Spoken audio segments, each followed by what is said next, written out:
तर hi hello नमस्कार सगळ्यांना. अक्षताज कॉर्नरमध्ये तुमच्या सगळ्यांचं खूप खूप मनापासून स्वागत आहे. तर आजचा जो व्लॉग आहे तो रेसिपी व्लॉग आहे आणि मी ना तुम्हाला अवघ्या 10 मिनिटात बनणारी रेसिपी दाखवणार आहे. ब्रेकफास्ट रेसिपी किंवा इव्हनिंग स्नॅक्स रेसिपी तुम्ही कधीही बनवू शकता, पण अवघ्या 10 मिनिटात बनणार आहे. काहीतरी वेगळं आहे ते. तर चला तर मग आपण रेसिपीला सुरुवात करूया. तर इथे ना मी ब्रेडपासून रेसिपी बनवणार आहे. मे बी तुम्ही बघितली सुद्धा असेल, खाल्ली सुद्धा असेल. तर मी इंग्रेडियंट्स दाखवते तुम्हाला मी काय काय यूज करणार आहे. तर इथे मी ब्रेडचे स्लाइस घेतलेत, त्यानंतर एक कांदा घेतला, एक टोमॅटो घेतला आहे. तुम्ही अजूनसुद्धा व्हेजीस यूज करू शकता, कॅप्सिकम यूज करू शकता. त्यानंतर इथे मी कोथिंबीर घेतलेली आहे खूप सारी, आणि 1 चम्मच ओवा घेतला आहे. त्यानंतर धने पावडर घेतली आहे, इथे लाल मिरची पावडर घेतली, हळद घेतली आहे आणि मीठ घेतलं आहे. आणि त्यानंतर इथे बेसन घेतलं आहे 1 वाटी, आणि इथे छास घेतले आहे. तर तुम्ही आहे ना छास जर अवेलेबल नसेल दही किंवा छास तर तुम्ही ते स्किपसुद्धा करू शकता, पण मी इथे तुम्हाला आज दाखवणार आहे. तर इथे ना मी तुम्हाला दाखवायचं होतं ना इन्ग्रेडियंट्स म्हणून मी आधी काढून ठेवले, पण आता मी शॉपिंग वगैरे सगळं तुमच्यासोबत बोलता बोलताच करणार आहे. तुम्ही बघू शकता.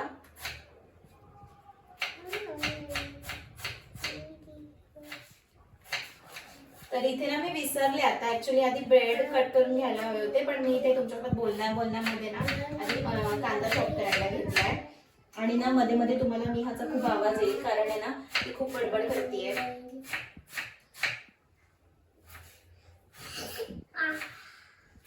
तर इथे ना आधी आपण काय करूया, हे ब्रेडचे जे साइड्स आहेत ना ते आधी मी कट करून घेते. तुम्ही बघा, ते रोज रोज तेच तेच पोहे, उपमा आणि इडली डोसाचा सुद्धा कंटाळा येतो. त्यामुळे असं काहीतरी झटपट होईल, कारण मॉर्निंगचं काय असतं माहितीये, खूप गडबड असते. मला तर वाटतं सगळ्यांच्याच घरी गडबड असते, माझ्या तर बरीच असते गडबड. आणि मॉर्निंगला कामं वेळेत झाली ना की थोडं बरं वाटतं. त्याच्यामुळे असं इन्स्टंट काहीतरी आणि वेगळं काहीतरी खायला मिळालं ना तर अजूनच सकाळ मस्त जाते म्हणून. आणि किंवा संध्याकाळची आपल्याला भूक असते, कधीतरी आपण संडेला वगैरे घरी असतो, सॅटर्डे संडे, तर त्यावेळेत सुद्धा ना तुम्ही असं काही वेगळं काहीतरी खावंसं वाटलं ना तर ही रेसिपी नक्की ट्राय करू शकता. आता ना आपले सगळे साईड्स आहेत ना ते कट करून झालेले आहे, तुम्ही बघू शकता. इथे मी सगळे साईड्स कट केलेत. त्यानंतर ना मी ह्याला ना ट्रायंगल शेप देणार आहे, तर मी इथे मध्ये सुद्धा कट करते. तर मी असा शेप देणार आहे. तुम्हाला वेगळा द्यायचा असेल तरी चालेल, काही हरकत नाही. तर मी इथे आता सगळे स्लाइस कट करून घेतलेत, आणि मी टोमॅटो पण इथे चॉप करून घेते, एकदम बारीक चॉप करून घेते. तुम्हाला पण जमेल तितकं बारीक चॉप करून घ्या, म्हणजे असं मोठं मोठं ते येणार नाही खाताना व्हेजीस. तर आता माझं इथे सगळं चॉप करून झालेलं आहे, आणि हे ना हे तुम्ही फेकू नका, हे दुसरं काहीतरी करायला पण यूज करू शकता. मी सुद्धा हे फेकणार नाहीये, मी याचा काहीतरी यूज करणार आहे. आणि आता आपण सुरुवात करूया. तर मी इथे एक टोप घेतलेला आहे, मला बेसनासोबत सगळं मिक्स करायचं आहे त्याच्यासाठी. तर आता आपण इथे आधी बेसन ऍड करून घेऊया. त्यानंतर आपला कोथिंबीर, टोमॅटो आणि कांदा सगळं ऍड करून घेऊया. आणि हे सगळे आपले मसाले आहेत ते सुद्धा सगळे ऍड करूया. मी सांगितले होते आधी तुम्हाला मी काय काय घेतलं इथे. त्यानंतर इथे ना आपण हे छास आहे ना हे ऍड करूया याच्यामध्ये, आणि सगळं छान असं मिक्स करून घेऊया.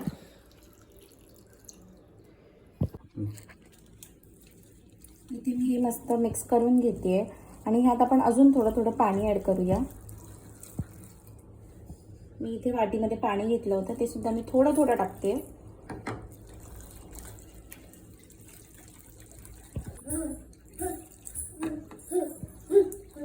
इथे ना माझं बॅटर रेडी आहे, आणि हीच कन्सिस्टन्सी हवी आहे बॅटरसाठी. तुम्ही बघा, इकडे बघू शकता, एकदम पण जास्त पातळ करू नका.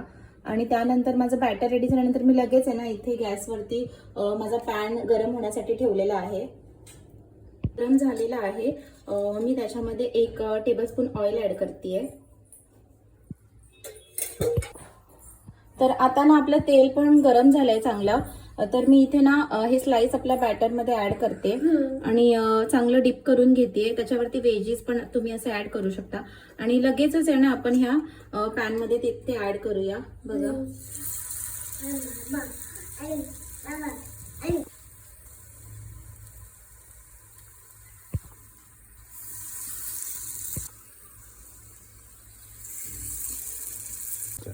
तर इथे ना सगळीकडे ऑइल लागलं पाहिजे म्हणून मी त्याला थोडं स्प्रेड करते.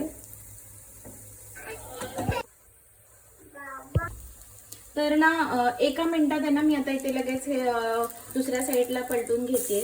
तुम्ही बघू शकता ह्याचा कलर किती छान आलाय, मस्त असा गोल्डन आलेला आहे. बघू शकता त्याचा कलर किती गोल्डन असा आलेला आहे, छान. आणि हे खायला पण खूप टेस्टी लागतं.